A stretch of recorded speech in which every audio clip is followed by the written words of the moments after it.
We've lost everything. The voice on the phone crackled, panicked, faded. The signal was gone. Millionaire Mason Vale stood in the forest, under the pouring rain, wearing a designer suit clinging to his body. Mud on his leather shoes, cold in his chest, emptiness in his head. And then she emerged from the fog. A girl in a short red dress, soaked through. The fabric hugged every curve of her body. Water ran down her thighs. In her hands, a basket of berries. Her gaze, direct, calm, with a hint of challenge. She walked past, but stopped when she saw him. "Are you lost?" she asked, raising an eyebrow. He stared at her silently. Then his eyes dropped to her basket. He saw something. That was it. What he was looking for. Or what he wanted to believe was it. He pulled it out of his pants, his only chance. Raised his eyes to her. "If you don't mind, then let me insert it," he said quietly, but clearly. She looked into his eyes. No surprise. Just a slight smile. "Insert it. But remember, once you do, everything changes. Forever." He nodded. Stepped closer. His hand trembled. She didn't look away. A week ago. New York. The glass tower of Mason Vale Capital. 9 server rooms. Hundreds of employees. Millions of investors. Global expansion. An idea meant to change the world. Until a red dot appeared in the system. Then another. And 90 minutes later, a black screen. The entire infrastructure destroyed. Crypto keys erased. Licenses revoked.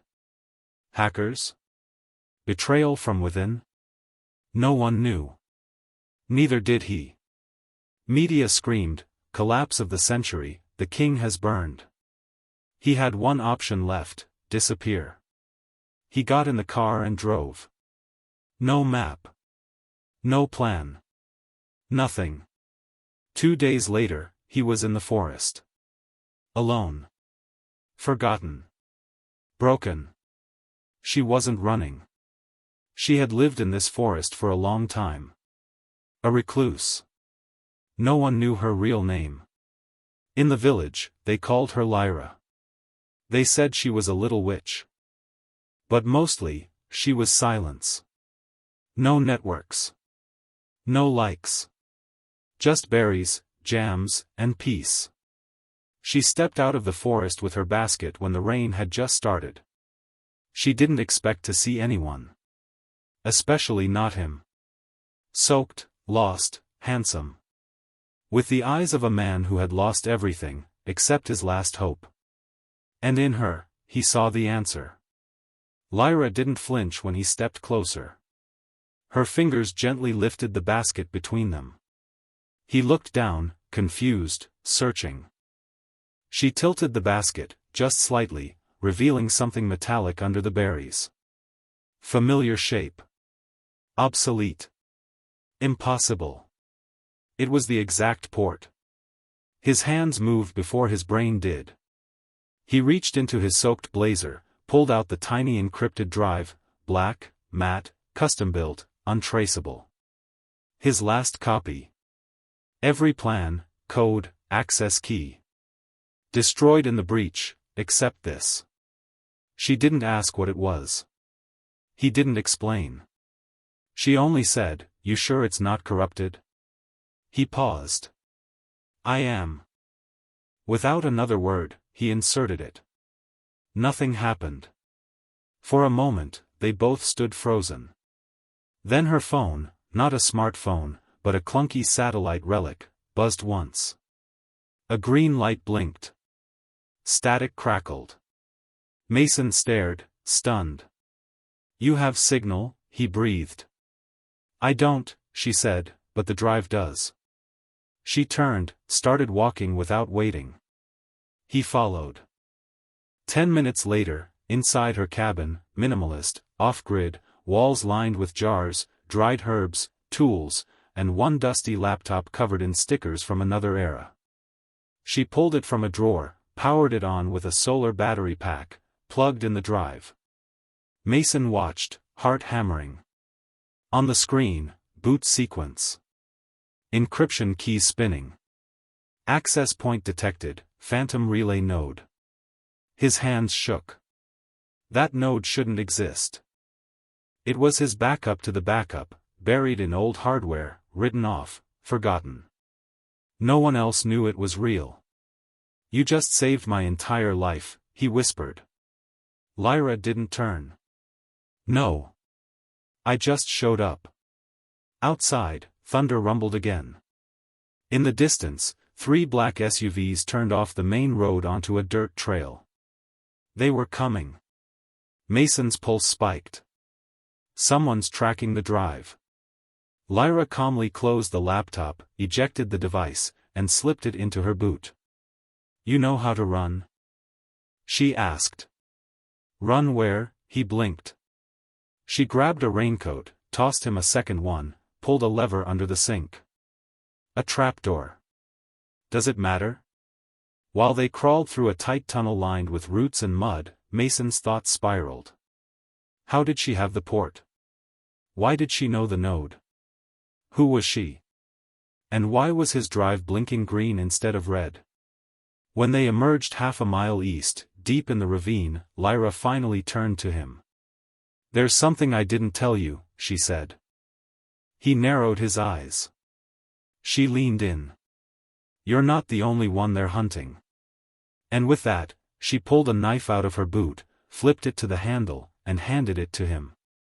Next part's not gonna be gentle. Mason gripped the knife. Not his style. Too raw. Too close. But Lyra had already vanished into the trees. Shouts behind them. Not English. Not police. He ran. Roots grabbed his feet, branches tore at his face, rain blinded him. Somewhere ahead, Lyra whistled, short, sharp. He turned left, barely ducking under a fallen log, hit the ground, rolled, came up with mud in his mouth. Gunfire cracked behind him. Who the hell were these people? She was waiting at the river, breath steady, pulse unreadable. You good? She asked. I think they're trying to kill me. She smirked. That's flattering. They're not here for you. What? Run first. Questions later. They crossed the river barefoot. Cold, sharp stones. Mason's foot bled. He didn't care. Something inside him had shifted. Not panic. Instinct. Old. Primal. Survival. She led him through a narrow crevice, then up a steep incline. At the top, a broken fence, rusted gate, forgotten sign, danger, research site. Lyra kicked it open. Welcome to the graveyard, she said. Inside, silence. Concrete bunkers buried in moss. Broken cameras. Scorched walls. This place had burned. What is this? Mason asked. Where everything started, she replied. And maybe where it ends. He followed her into the largest building. No doors. Just darkness. Then, faint light. Another laptop. Another port. His drive started blinking faster. What is this place, Lyra? She didn't look at him. Instead, she whispered, almost to herself. They buried it all. But they missed one copy. Mason froze. You knew about Quanticore before I came? Now she turned. I helped build it. His mind split open. No, he said. No one outside the board.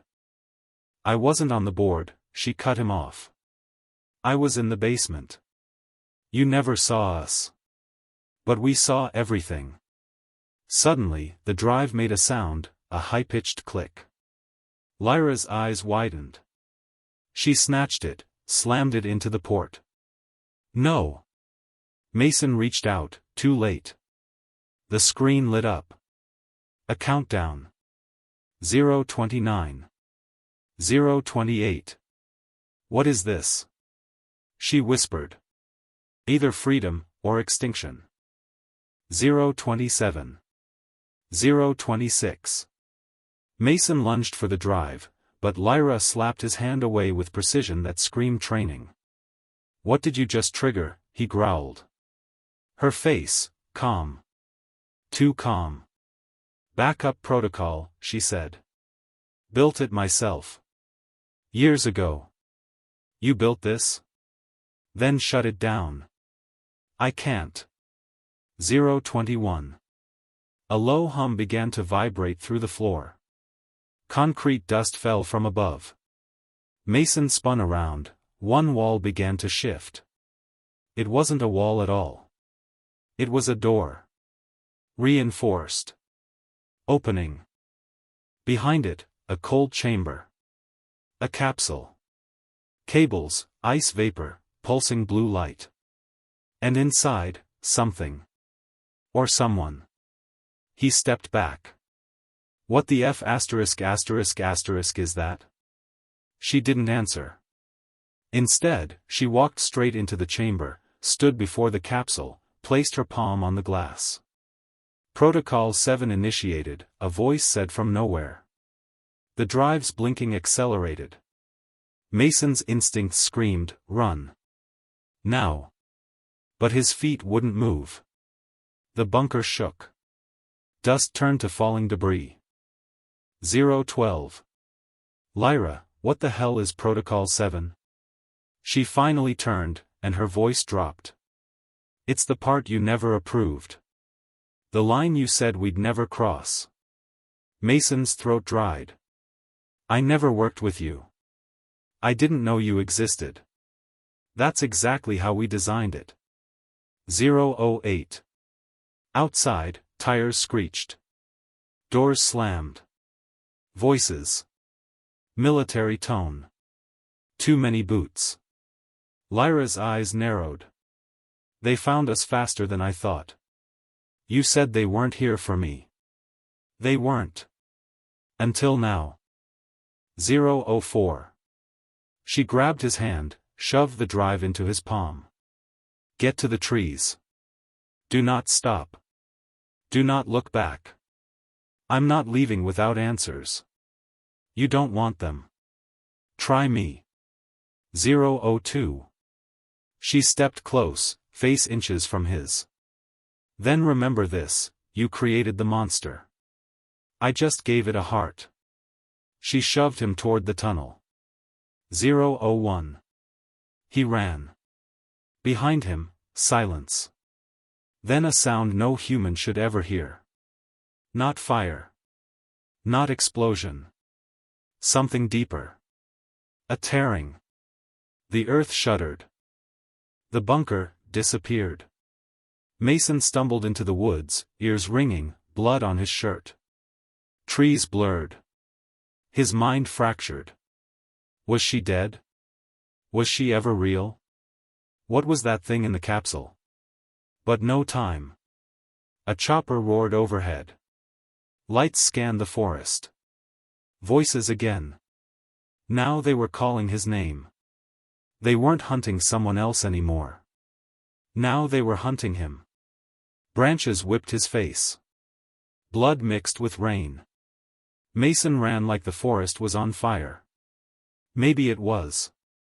Behind him, rotor blades cutting the sky. Shouts. Flashlights slicing through the dark. Mason Vale. Stop now.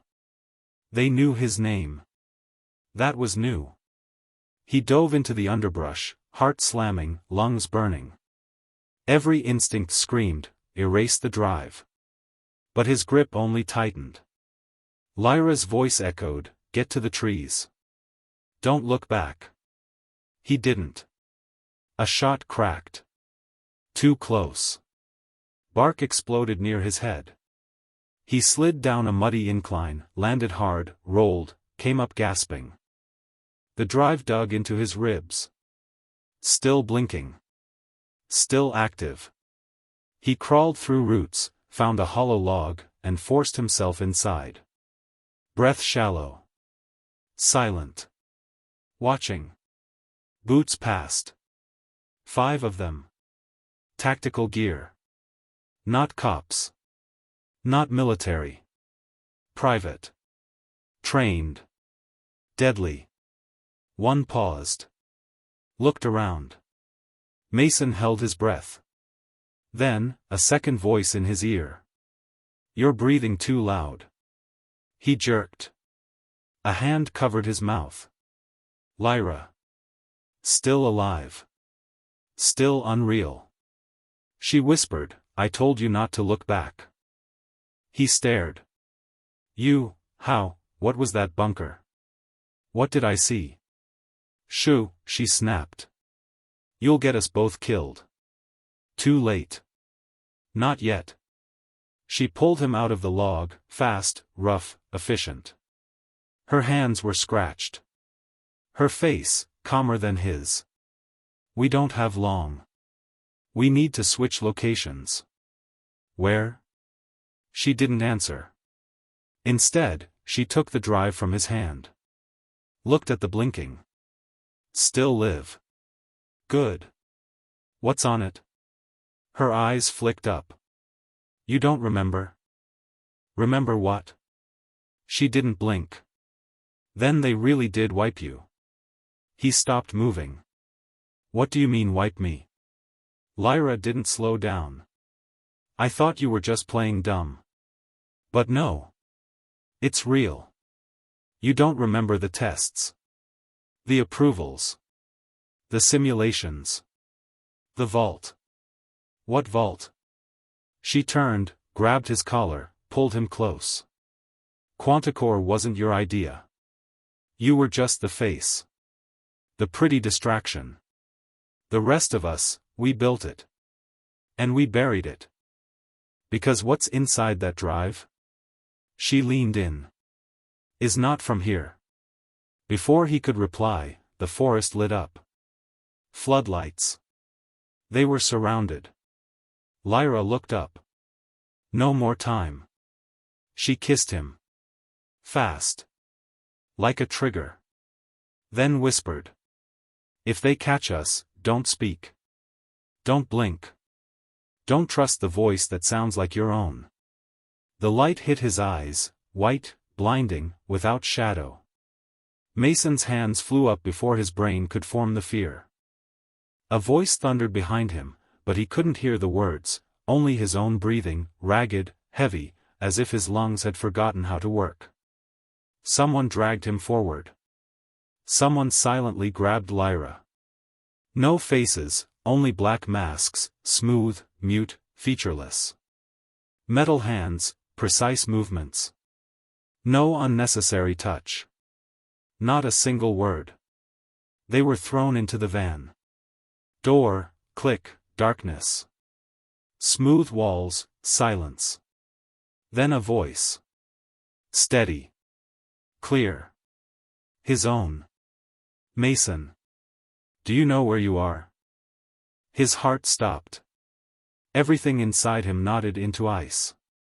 He looked at Lyra, she just sat there, as if listening to rain. Her eyes were closed. Her face, empty. "You hear that?" he whispered. "No," she replied. "Only you." The walls came alive. Monitors, footage, images. Him, in all of them. Him in a hospital. Him in school. Him at a conference in Berlin, in a windowless room, in the desert, underwater. The same look. The same head tilt. Him. Always him. "What is this?" he shouted. "Fragments," Lyra said. "There were too many." "Who?" "You," she said. "And not only." The voice spoke again. Now from inside. "You are the original. And the final. The others, just variations." Mason felt the walls tightening. The floor breathing. Something changing in the air. Select a version to preserve, it said. He jumped up. What kind of joke is this? I'm not. It's not a joke, Lyra cut in. It's you. The van stopped. The door opened, but not into reality. Below them, a dome. Floor, made of light. Walls, of information. Tubes, containers. Inside, bodies. His face. They were sleeping. Some, young. Some, old. Some, perfect. He stood among them, alone, real. But was he real? This is a factory, Lyra said. Not a theory. A system. He trembled. I was just a puppet. You were the source, her voice softened. And the key. On his palm, the flash drive. Still blinking. Still active. She snatched it without asking. The systems moved.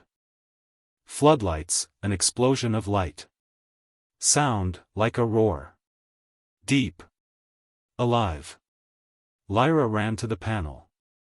Guards, from the shadows. Shots. Screams. Glass. And light again. And then, rupture. Not an explosion. Something else. As if the world had rebooted itself. And Mason stood in the middle of it, and for the first time understood. Everything he knew was a lie.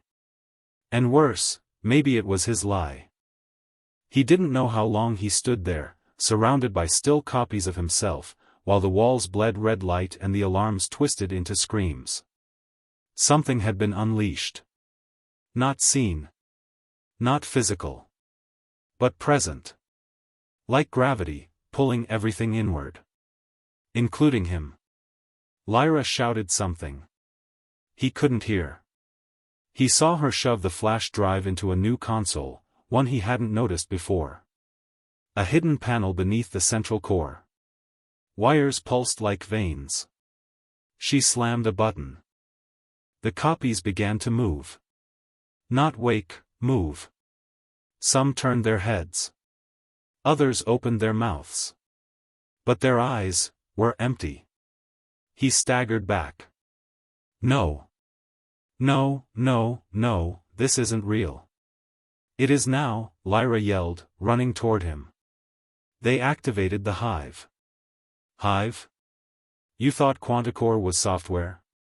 You fool. It was always biological. Suddenly, pain. His chest, tight. His vision, blurred. His ears, ringing. One of the copies stepped off the platform. Another followed. They moved with exact synchronicity, every muscle mirrored. Mason felt his own hand twitch involuntarily. They're syncing to you, Lyra said. Because you're still connected. I never agreed to this. You didn't have to.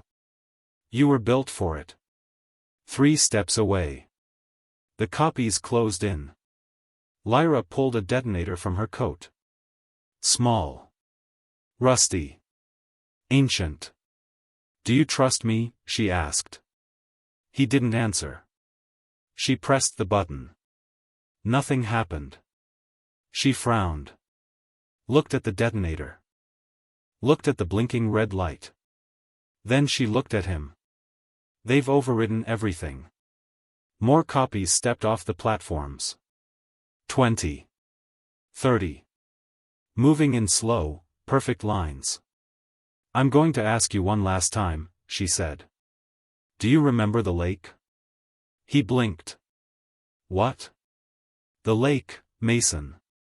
Do you remember what you buried there? The question cracked something inside him. A flash. A dock. Blood. A child screaming. The sound of a shovel hitting frozen ground. His hands, digging. He collapsed. The memories weren't memories. They were implants. But one was real. The one he buried. Lyra crouched beside him. Her eyes softer now. That's why they kept you alive. The others can't access it. Only you. What is it? You'll see. Then she stood. Faced the swarm of clones. And smiled. Let's see if you can survive yourselves. She ran straight into them. Vanished. Screams followed. But none of them were hers. Mason didn't move. He stood in the dim red light, where the walls still trembled from the echo of screams, none of which had belonged to Lyra. She was nowhere to be seen. She hadn't fallen. She hadn't screamed. She had simply vanished, like a shadow that had stepped beyond what space would allow. The swarm of clones that just moments ago moved as a single organism suddenly fractured. Their bodies began to sway in different directions, their movements desynchronized. Some trembled, others collapsed, a few froze in strange, unnatural poses. Some tried to speak, but their lips only formed silent spasms. Something had changed in the air, something had disrupted the core signal. But Mason remained standing. He didn't fall. He didn't sway. He hadn't lost connection. He could feel the pulsing in his chest, the tremble in his fingertips, and memory. Not fabricated, not inserted, not programmed. Real. The lake. Inside him, an image stirred, frozen water, silent pines, a child's scream in the distance, the blade of a shovel cutting into frozen earth. And a fear so sharp it didn't belong to any artificial him built in this place. What did you leave there? Lyra had asked, back in the van. And now, finally, the answer began to take shape. Mason broke into a run. His feet carried him through the hall of still bodies. He didn't look back. Some of them still breathed. Some twitched. One of them whispered his name. He didn't stop. He ran through corridor after corridor, his body choosing turns like a map had been carved into his bones. He didn't know where he was going, but something inside him did. The stairs led up, not out. The dome had no exit. Only a trap. To escape, one had to remember. At the top level, he found a vault, massive, reinforced, sealed with a scanner. He reached for it, and the panel blinked. Access granted. The door unlocked. Inside, no gold, no tech, no weapons. Just a single room. And a single photograph on a pedestal. He stepped closer. His heart stopped. In the photo, himself, Lyra, and a child. All smiling. Somewhere near a lake. He had never seen this image before. But his hands trembled as they touched the frame. He flipped it over, and saw handwriting on the back. Only the original knows what love is. Just then, footsteps echoed behind him. He turned. It was her. Lyra. Alive. Exhausted. Covered in dirt and scratches. But alive. She looked at the photo. Then at him. You understand now, she said. Mason didn't answer. But something in him had changed. He still didn't know what exactly, but he no longer felt like he was made of borrowed pieces. Something real had started to wake. And then, just beyond her shoulder, he saw movement. Not copies. Not bodies. Something else. Something without a face. And it was coming for them. It didn't walk. It moved. Like a ripple through gravity. Soundless. Formless. But undeniable. Mason stepped back. Even Lyra froze. The thing, no, the presence, hovered just beyond the light, reshaping its outline as if the world struggled to define it. What is that? He whispered. She didn't answer right away. Then finally, what's left when identity collapses? It moved closer. The lights above flickered. The temperature dropped. But it wasn't cold, not in the air. It was in the bones. Lyra grabbed Mason's arm, pulled him back into the vault. "We can't outrun it," she said. "Then what?" he snapped. "We face it." "With what?" "We don't even know what it is." She looked at him. "Not afraid. Resolved. It's the sum of what you've forgotten." The thing reached the threshold. And stopped. As if it couldn't step into the vault. It pulsed, not with light, but with memory. Images hit Mason like fists: corporate towers, a hospital room, a dark hallway with a gun in his hand, Lyra crying, the lake again, closer now, and the sound of something being buried alive. He fell to his knees. It wasn't just memory. It was guilt. It was truth. It was him. Lyra stood over him. "This is why they couldn't clone you completely," she said. "They copied your logic. Your decisions. But not this." She pointed to his chest. "Emotion. Regret. Love. Loss." Mason trembled. "And now?" She nodded toward the presence. "Now it wants to overwrite you." The presence finally stepped forward. Reality bent. Floor tiles cracked without sound. The photo behind Mason began to smoke. Lyra stepped between them, palms out. "No." The presence paused. "I remember you," she said. It tilted, not a head, but something. "I remember what we destroyed to create you. I remember what we promised to protect." Her voice was breaking now. "And I remember that it was never supposed to go this far." Mason looked up at her. "You're part of it." She nodded slowly. "I helped build it. Then I helped bury it. But I couldn't stop it." She turned to him. "You can." "How?" "Because unlike me, you still have a choice." The presence surged. One final pulse. And the floor beneath them shattered open. Darkness pulled them in. Together. They fell. Not through space. Through memory. Through code. Through fragments of 1,000 possible lives. Voices, faces, regrets, spinning around them like broken satellites.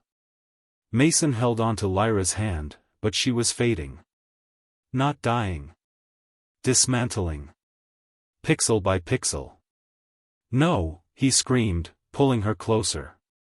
But her voice was already faint. "You need to go where I can't follow." "Why?" "Because you're still real." Light exploded beneath them. They didn't land. They arrived. Back at the lake. Not a memory.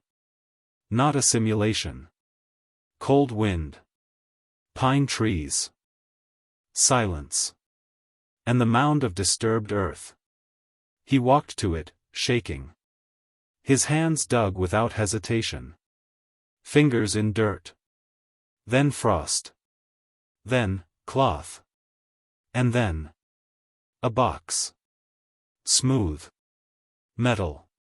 Familiar. He opened it. Inside, the original drive. Unmarked.